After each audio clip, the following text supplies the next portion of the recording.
A sleeping bag should be considered an extension of your clothing system, and it should be built with the same performance characteristics as your technical clothing system.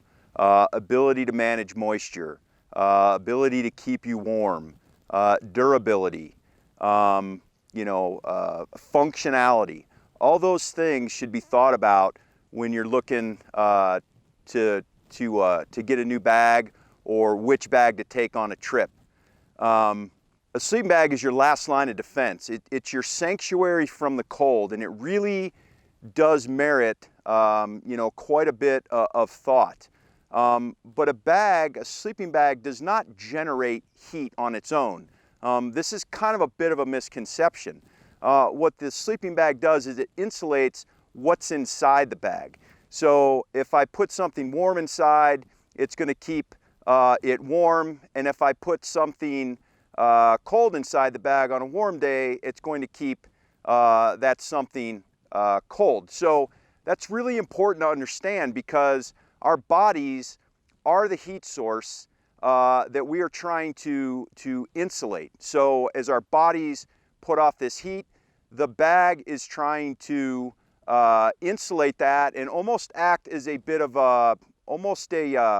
like a gas pedal on a car or a governor. So as that heat comes off my body at night and my metabolism begins to slow down, I want to be able to continue to trap that body heat and hopefully, ride that out till morning. Fit is incredibly important with the bag. Because our body is putting off this heat, any dead air that's inside that bag is going to also have to be warmed and kept warm during the night. So a bag that's too big is going to have too much room inside, and it's not going to be as efficient. So you actually want a bag that has, as little dead air or room inside as possible to be as efficient as possible, so your body doesn't have to, heat any more dead air than it needs to. You need to look for a bag that is ISO rated. So what that means is it's an international standard. Almost always the temperature rating is printed on the bag, but this is an international standard that uses a copper mannequin, and it's a really good baseline test to be able to compare one bag to another bag. As long as they're ISO rated, you believe or understand that they are tested to the same parameters, and then you can compare and contrast. But there's so many other things to consider about the sleeping bag temperature rating that go beyond the testing of the bag or whatever the temperature rating of the bag. So the ground pad, as an example, is a huge component in sleeping warm and how that bag is going to perform. So that test is done with an 1.5 inch bag. The R rating of that pad is somewhere around a 3. So if you have a bag or a ground pad that's thicker and has a higher R rating, then you're going to get more warmth out of that bag than if you use a ground pad with a lower R rating. So that's one thing. Nutrition is one. How are you eating on that trip? Are you able to keep up on nutrition? Are you in a caloric deficit? That's going to have an impact on how warm you sleep, how that metabolic engine is stoked. Hydration has a huge impact on that as well. Physiology, what's your physiology? That everybody's a little bit different. Some people sleep warm, some people don't. So that has to be factored in. So there's so many other things to consider, when you're looking at a bag. I am a huge proponent of sleeping in my clothes. So I'm going to spend, all this time and all this effort, and all this money to put together a technical clothing system that is going to work, that I believe in, that I've tested, that I've trained, that I understand the performance characteristics. I don't want to take that off at night and get into a bag with just my base layer on. So, that's another kind of rumor that goes around, is that you sleep better naked or you sleep better in your base layer. And that's just not true. Like I said, your body is the heat source. You're trying to insulate and regulate the heat radiating away from your body. So I want to live in that clothing system. I want to have that clothing system on 24 hours a day. That does a couple things. One, it makes it really convenient if I have to get up in the middle of the night and go take a piss, or if a bear comes in camp, you know, something like that. Maybe I got to get out and you know, and shovel the tent because it's snowing, or maybe an anchor pulls and I need to get out. I'm already dressed. Two, it is the only effective way to dry your clothes in the field. You can't you can't take off your clothes, ball them up, throw them in the corner of your tent and expect them to be dry in the morning. They're not. They're going to be cold, potentially frozen, and you're just kind of delaying the inevitable. You're going to have to deal with that in the morning. So if you keep your clothes on, even if they're a little damp, if you have an effective, highly performing sleeping bag, you're going to be able to get in there, use that body heat as your heat source, and dry those clothes out. You're going to be dry in the morning. You're already going to have things on. You're going to be able to sit up. You're going to be able to make your coffee. It's going to you know, quicken your transition in the morning from getting up and be able to get to your glass and knob, or go do whatever you're out there to do at the time. You know, and I'm able to leverage that 24 hours a day.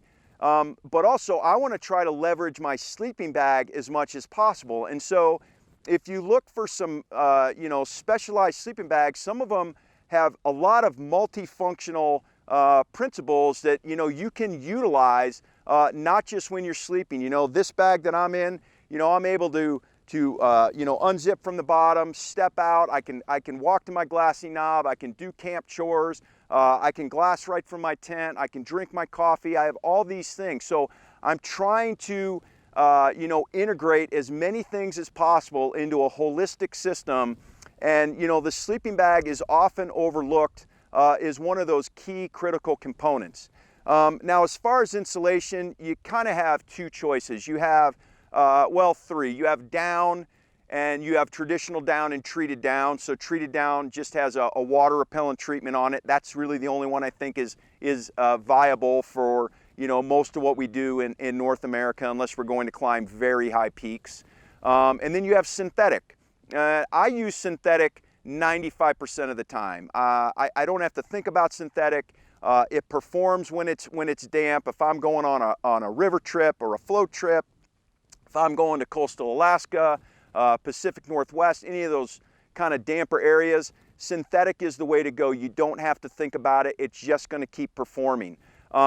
Treated down is a great you know, insulator, but I think it's a little smaller user profile.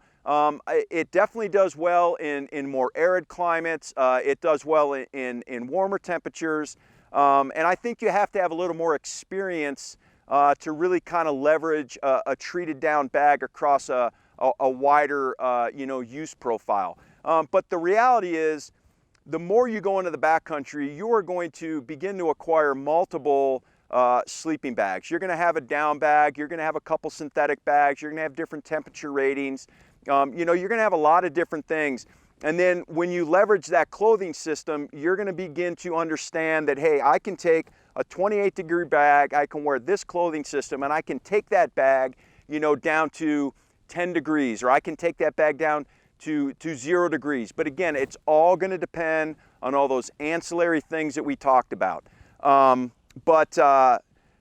know, so consider those things when you're looking for your next bag. You know, sometimes people are really looking to cut weight, and they look to the sleeping bag to cut the weight.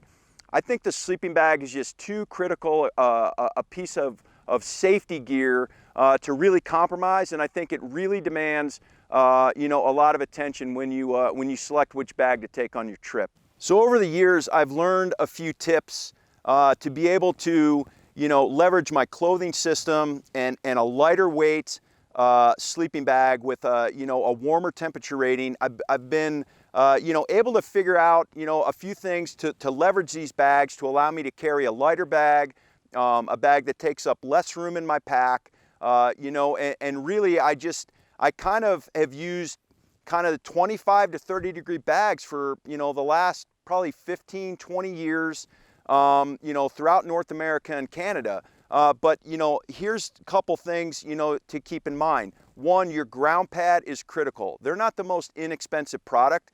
You kind of get what you pay for. An inflatable ground pad with an R value of at least 3 is something that I would definitely look at. although they're not, as durable as a foam pad, they are worth their weight in gold. They're more comfortable, and they're definitely going to be warmer.